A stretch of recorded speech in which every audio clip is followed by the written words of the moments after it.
नमस्ते दोस्तों, एक बार फिर से स्वागत है आपका वीके क्लासेस में। आज हम आपको आईसीजी इंडियन कास्ट गार्ड के प्रमोशंस, नाविक जीडी डीबी और यांत्रिक के प्रमोशंस और सैलरी के बारे में बताएंगे कि आपका प्रमोशन किस अधिकारी किस उच्च पोस्ट तक होता है और आपको सैलरी कितनी मिलती है प्रमोशंस के दौरान भी। तो कंप्लीट बताएंगे प्रमोशन और सैलरी के बारे में, आईसीजी इंडियन कास्ट गार्ड, नाविक जीडी और डीबी के बारे में। तो वीडियो को शुरू करने से पहले अगर आप हमारे चैनल पर पहली बार विजिट कर रहे हो तो कृपया चैनल को सब्सक्राइब कर दें और बेल आइकन को दबा दें ताकि आगे आने वाली वीडियो की नोटिफिकेशन सबसे पहले आपको मिले। और आप लोगों का बहुत बहुत धन्यवाद। आपने जो प्रीवियस वीडियो था हमारा, उस पर बहुत सारा प्यार आपने दिया है और कुछ विद्यार्थियों ने नेगेटिव कमेंट भी किए। तो मैं आपसे कहना चाहूँगा कि नेगेटिव कमेंट करने से मेरा कुछ नहीं बिगड़ने वाला। आप लोगों का प्यार और सपोर्ट यूं ही बना रहे। तो चलिए वीडियो को शुरू करते हैं। सबसे पहले अगर हम नाविक यांत्रिक की बात कर ले प्रमोशंस की, तो प्रमोशंस में सबसे पहले जो नाविक यांत्रिक आप जब नाविक यांत्रिक एज ए यांत्रिक के तौर पर लगते हो आईसीजी में, तो आपका जो सैलरी बेस होता है, ठीक है, तो उसमें आपको 6,200 आपको यांत्रिक पे मिलता है और आपको जो पे लेवल मिलता है वो पांचवा पे लेवल मिलता है। ठीक है, आगे हम बताएंगे कि आपकी सैलरी कितनी होती है इसमें। तो सबसे पहले जब आप एज ए यांत्रिक लगते हो आईसीजी में, तो उसके बाद में आपका प्रमोशन होता है। ठीक है, प्रमोशन होने के बाद में आप उत्तम यांत्रिक, ठीक है, आप उत्तम यांत्रिक के पोस्ट पर जाते हो। ठीक है, वहां पर भी आपको पे लेवल 5 मिलता है। ठीक है, आपको वही 5वें लेवल का पे लेवल मिलता है और आपकी सैलरी भी वही रहती है। ठीक है, बस आप उच्च अधिकारी हो जाते हो यांत्रिक की तुलना में। ठीक है, जब आप उत्तम यांत्रिक बनते हो तो उसके बाद में जब आपका प्रमोशन होता है, ठीक है, तो प्रमोशन होने के बाद में आप यांत्रिक बनते हो। ठीक है, प्रधान यांत्रिक बनते हो और यहाँ पर जो आपका पे लेवल होता है वो इंक्रीज हो जाता है 5 से 6 की ओर। ठीक है, तो यहाँ पर आपका जो पे लेवल होता है वो 6 हो जाता है। ठीक है, आपको पे लेवल 6 की सैलरी मिलती है। अगर आपको पे लेवल 6 जानना है तो आप क्रोम पर पे लेवल 6 सैलरी सर्च करके भी देख सकते हो। ठीक है, ठीक है, जब आप प्रधान अधिकारी बनते हो तो आपका लोगो जो है वो कुछ इस टाइप का होता है। ठीक है, इस टाइप का आपका लोगो होता है प्रधान यांत्रिक का। ठीक है, जब आप प्रधान यांत्रिक बन चुके हो और आपका जब प्रमोशन होता है, ठीक है, तो आप बन जाते हो सहायक इंजीनियर। ठीक है, सहायक इंजीनियर बन जाते हो और यहाँ पर भी आपका जो पे लेवल है वो प्रधान यांत्रिक की तरह ही, मतलब प्रधान यांत्रिक के समान होता है। पे लेवल 6 होता है और यांत्रिक पे के तौर पर आपको 6,200 रुपये दिए जाते हैं। ठीक है, और इसका लोगो है वो भी एज इट इज इसके जैसा ही रहता है। ठीक है, इसके बाद में जब आप सहायक इंजीनियर बन जाते हो, तो जब इसके बाद में आपका प्रमोशन होता है तो आप उत्तम सहायक इंजीनियर बन जाते हो। क्या बन जाते हो? उत्तम सहायक इंजीनियर। और इसके लोगों को क्या कर दिया जाएगा है, अपग्रेड, इसका जो चिन्ह है उसको सहायक इंजीनियर की तुलना में थोड़ा क्या कर दिया जाता है, अपग्रेड कर दिया जाता है। क्या कर दिया जाता है, आप देख सकते हो, अपग्रेड कर दिया गया है। ठीक है, ठीक है, और यहाँ पर जो आपका पे लेवल है, जो पे लेवल है उसको भी इंक्रीज कर दिया गया है 6 से 7 की ओर। ठीक है, पहले जब आप सहायक इंजीनियर होते हो तो आपको पे लेवल 6 दिया जाता है और जब आप उत्तम सहायक इंजीनियर बनते हो तो आपका पे लेवल है इंक्रीज कर दिया जाता है 7th पे लेवल।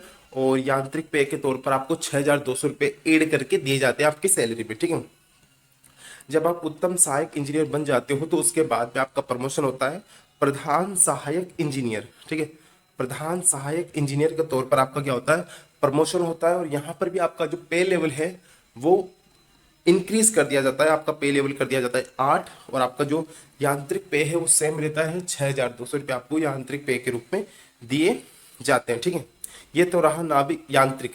ठीक है, इसके बाद में हम देख लेते हैं नाविक जीडी, जनरल ड्यूटी की। ठीक है, जब आप नाविक जीडी पे लगते हो तो आपको नाविक एज ए आप जब जीडी के पोस्ट पर जाते हो, ठीक है, तो आपको पे लेवल 3 दिया जाता है और इसमें डियरनेस अलावेंस जुड़ता है। ठीक है, इसमें डियरनेस अलावेंस जुड़ता है। ठीक है, और पे लेवल 3 की आपको सैलरी मिलती है। इसके बाद में जब आपका प्रमोशन होता है तो इसमें आपको किसी भी प्रकार का कोई चिन्ह नहीं दिया जाता, किसी भी प्रकार की आपकी पोस्ट के अकॉर्डिंग आपको लोगो नहीं दिया जाता, ठीक है, आपकी कोई ब्रांड उस पर आपको नहीं दी जाती। जब आपका प्रमोशन होता है, ठीक है, जब आपका प्रमोशन होता है तो आप उत्तम नाविक बन जाते हो, उत्तम नाविक जीडी बन जाते हो, ठीक है। तो इसमें जो आपको पे लेवल मिलता है वो पे लेवल 4 मिलता है, ठीक है, पे लेवल 4, और आपको एक लोगो भी दे दिया जाता है आपकी वर्दी पर, आपकी ड्रेस पर, ठीक है। इसके बाद में जब आप उत्तम नाविक बनते हो तो उसके बाद में आपका प्रमोशन होता है और आप प्रधान नाविक बन जाते हो। प्रधान नाविक बनने के बाद में आपके लोगों को, जो आपकी ड्रेस का जो लोगो है उसको भी अपग्रेड कर दिया जाता है और आपका पे लेवल 5 कर दिया जाता है, ठीक है। आपके पे लेवल को एक और बढ़ा दिया जाता है, आपकी सैलरी इंक्रीज कर दी जाती है। इसके बाद में प्रधान नागरिक के बाद में प्रधान नाविक के बाद में आपको अधिकारी बना दिया जाता है, ठीक है। क्या बना दिया जाता है? अधिकारी बना दिया जाता है नाविक जीडी में, जनरल ड्यूटी में, और आपका जो पे लेवल है वो एक और इंक्रीज कर दिया जाता है, आपके पे लेवल को 6 कर दिया जाता है, ठीक है। जब आप अधिकारी बनते हो तो उसके बाद में आपका जब प्रमोशन होता है तो उसके बाद में आप उत्तम अधिकारी बन जाते हो, ठीक है। उत्तम अधिकारी बनने के बाद में आपका जो पे लेवल है वो एक और इंक्रीज कर दिया जाता है, आपका पे लेवल 7 कर दिया जाता है और आपके लोगों को एज इट इज रखा जाता है, ठीक है। आपके लोगों को एज इट इज रखा जाता है, किसी भी प्रकार का कोई चेंजेस इसमें नहीं होते हैं, ठीक है। उसके बाद में उत्तम अधिकारी से आपको प्रधान अधिकारी बना दिया जाता है, ठीक है। जब आपका एक बार और प्रमोशन होता है और इसका जो फाइनल प्रमोशन स्टेज है, लास्ट स्टेज आपके प्रमोशन की, वो होती है प्रधान अधिकारी, ठीक है। इसके बाद में आपका प्रमोशन नहीं होते हैं, आप मैक्सिमम इस पोस्ट तक जा सकते हो एज ए जीडी जब आप लगते हो, ठीक है। इसमें होता है प्रधान अधिकारी, आपको जो पे लेवल होता है वो पे लेवल 8 हो जाता है और इसमें डियरनेस अलाउंस अलग से जुड़ जाते हैं, ठीक है। ये तो रहा नाविक जीडी जनरल ड्यूटी का प्रमोशंस।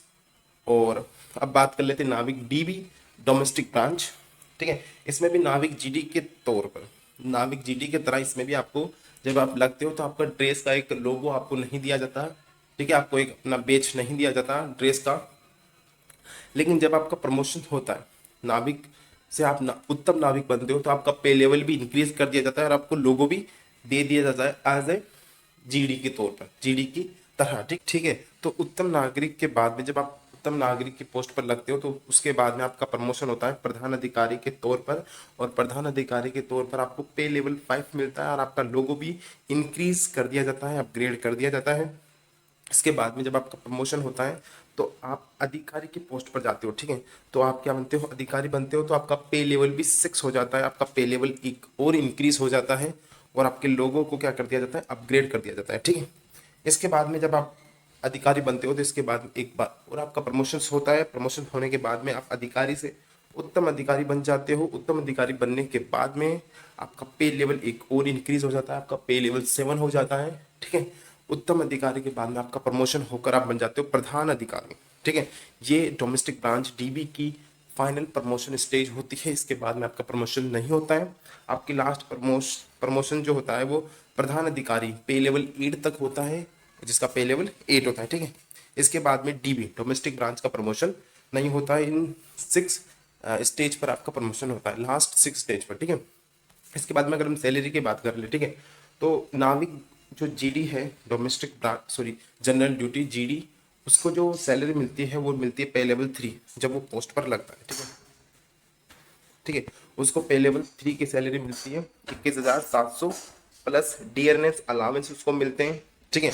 और अगर उसकी पोस्ट किसी डिजास्टर जगह पर होती है तो उसकी सैलरी डियरनेस अलावेंस को और भी ज़्यादा इंक्रीज कर दिया जाता है। साथ ही अगर हम बात कर ले प्रमोशन की, ठीक है, जब आपका प्रमोशन होता है तो आपका पे लेवल 8 हो जाता है, ठीक है। अधिकारी प्रधान अधिकारी मैक्सिमम प्रधान अधिकारी पर जाते हैं आपका प्रमोशन जीडी का, और आपको जो पे लेवल मिलता है वो 8 मिलता है, पे लेवल 8 मिलता है और आपकी सैलरी 47,600 पे, ये बेसिक पे जिसमें डियरनेस अलावेंस भी जुड़ता है, आपकी 47,600 सैलरी हो जाती है, आपकी 47,600 सैलरी हो जाती है और पे लेवल 8 रहता है और डीएनएस अलावेंस इसमें अलग से जुड़ता है। इसके बाद में अगर हम बात करें डीबी की डोमेस्टिक ब्रांच की, तो डोमेस्टिक ब्रांच की जो पे लेवल होता है वो जीडी के समान होता है पे लेवल, इसमें भी 3 से स्टार्ट होता है। 21,700 आपको सैलरी मिलती है प्लस डीएनएस अलावेंस मिलते हैं और अदर अलावेंस भी इसमें मिलती है। और अगर आपकी ज्वाइनिंग एक डिजास्टर जगह पर होती है तो आपका डियरनेस अलाउंस भी इंक्रीज कर दिया जाता है। और अगर हम बात कर रहे हैं प्रमोशंस की, ठीक है, तो इसमें पे लेवल 8 तक इसमें भी जाता है, ठीक है, प्रमोशन पे लेवल 8 तक होता है। और जो सैलरी होती है वो 47,600 इसमें मैक्सिमम रहती है, बेसिक सैलरी, ठीक, जिसमें डियरनेस अलावेंस भी आपका अलग से जुड़ता है। अगर हम बात कर ले यांत्रिक की, जब आप ज्वाइनिंग करते हो यांत्रिक की पोस्ट पर तो आपको पे लेवल 5, ठीक है, यांत्रिक का पे लेवल 5 है। तो इसमें आपको 29,200 रुपये सैलरी मिलती है, 29,200 रुपये आपको सैलरी मिलती है। और प्लस यांत्रिक पे 6,200 रुपये भी यांत्रिक पे मिलता है। लेकिन जब आप पे लेवल 8 पे जाते हो, मैक्सिमम पे लेवल 8 पर जाते हो, तो आपको भी वहाँ पे लेवल 8 मिलता है 47,600 प्लस ये यांत्रिक पे 6,200 प्लस डियरनेस अलाउंस इसमें अलग से जोड़ता है यांत्रिक में, ठीक है। तो आज का वीडियो कैसा लगा कमेंट करके ज़रूर बताना। अगर अब भी आपका किसी प्रकार का कोई डाउट है तो आप हमें कमेंट कर सकते हो। तो मिलते हैं अगले वीडियो में। जय हिंद, जय भारत। Like share subscribe.